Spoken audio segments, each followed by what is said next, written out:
Ciao! Today we are talking about an important topic, the present tense and the are verbs, which are the most common type in the language.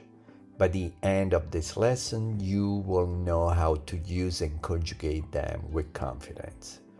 Let's begin by understanding what the present tense actually does. In Italian, we use the present tense to talk about things that are happening now, like I speak Italian or I am speaking Italian. But it also used to talk about habits, future plans, near future plans, and general.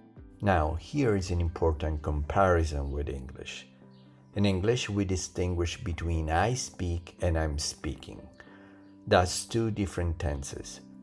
But in Italian, both of those are usually expressed the same way.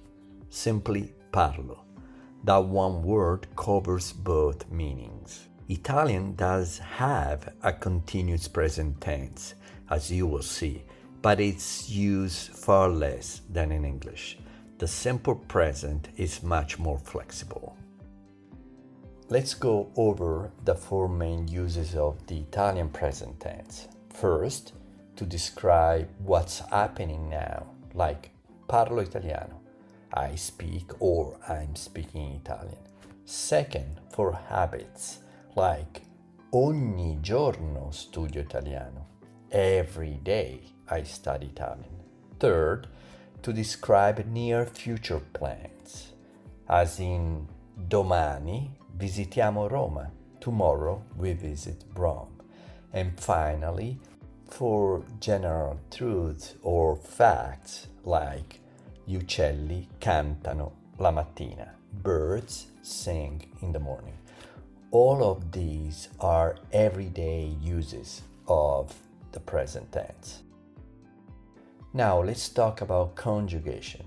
Conjugation is how we change a verb depending on who is doing the action and when the action is done.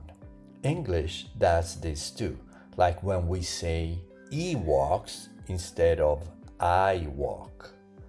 Italian just does it more often and with more changes. But here is the good news. Regular verbs follow very predictable patterns.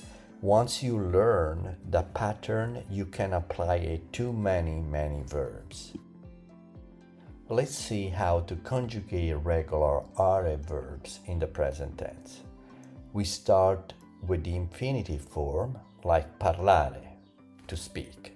First, we remove the are ending to get the stem, the root, parl in this case. Then we add different endings depending on the subject, io, tu, lui, lei, and so on.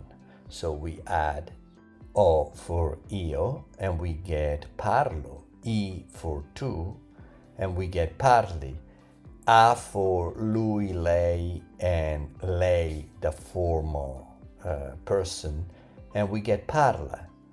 Then iamo for noi, and we get parliamo, ate for voi, and we get parlate, and then hanno for loro, and we get parlano.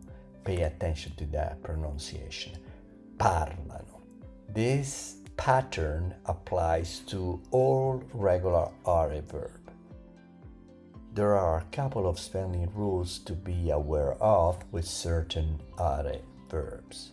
First, with verbs ending in iare, so with an I before are, like mangiare, studiare, you drop the extra I in the tu e noi forms. So it's mangi with one I, English I, and mangiamo with one I, English I. So it's not mangii and mangiiamo, but simply with one I, English I. Mangi, mangiamo. Second, for verbs ending in care and gare, so with a C and G before are ending, like pagare and giocare, you add an H in the tu and noi forms to keep the hard sounds, k and g. So, for example, paghi, you place an H between the G and the I. Paghi. And paghiamo, same thing. You place an H between the G and the I. Giochi is the same exactly thing. You place an H between the C and the I. Giochiamo, C and the I. There is an H. So with the tu and the noi forms, remember to add an H between the root and the ending. This helps keep pronunciation consistent. Now it's your turn to practice. Take these 5 regular are verbs and try conjugating them in the present tense for all the 6 subject pronouns. The verbs are cantare, to sing, lavorare, to work, camminare, to walk, ascoltare, to listen, and guardare, to watch or look at. Pause here and give it a try. Write them out or say them aloud. When you're ready, you can go to the next slide and check your answers.